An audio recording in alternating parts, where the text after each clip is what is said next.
Hi, this is Sue McConnell, the Irrigated Lands Regulatory Program Manager, and this is a brief overview of the program, its water quality protection elements, enforcement efforts, accomplishments from the last fiscal year, and current program priorities.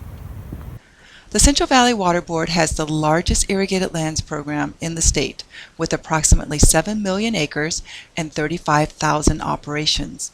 Irrigated lands activities are regulated by 9 general orders with the assistance of 14 agricultural coalitions. We're staffed with just over 18 PYs or personnel years. Roughly 6 of those PYs address surface water protection, 5 address groundwater protection, and 7 address compliance and enforcement. Included in these duties is the important task of ensuring program transparency and obtaining stakeholder input. And we do that by holding stakeholder and workgroup meetings, as well as providing presentations in a number of different venues. These pictures are of irrigated land staff presenting at a nutrient management conference, collecting water samples during an inspection, and attending a field tour.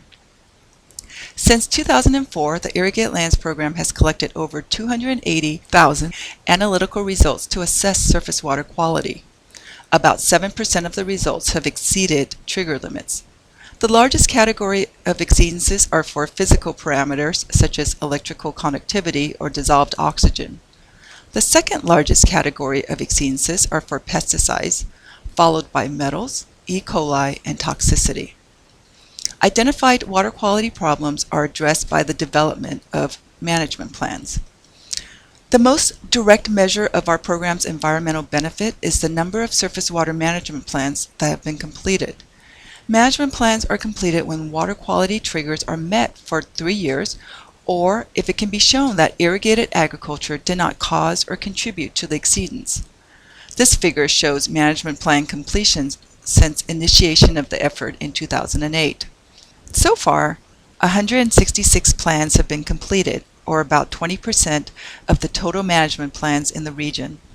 Many of the completed plans address pesticides and toxicity through coalition outreach and grower implementation of management practices.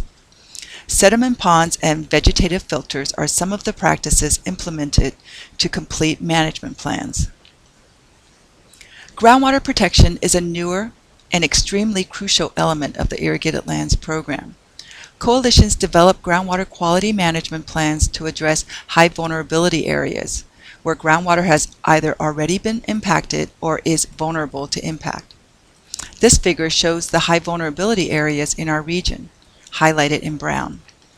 To protect groundwater, staff works with coalitions to assess practices being implemented by growers as reported in farm evaluations and nitrogen management reports, to evaluate the need for additional practices. Also, staff is overseeing the coalition's efforts to identify protective practices as well as develop a metric to assess groundwater protection through the Management Practices Evaluation Program, or MPEP. Grower enrollment and reporting are essential to the program and the primary focus of our enforcement efforts. Enforcement for failure to enroll in the program has resulted in penalties of up to $64,000, and failure to submit reports has resulted in penalties of up to $26,000. Enforcement efforts coupled with Water Board and coalition outreach have successfully increased irrigated lands enrollment by 23% since 2012.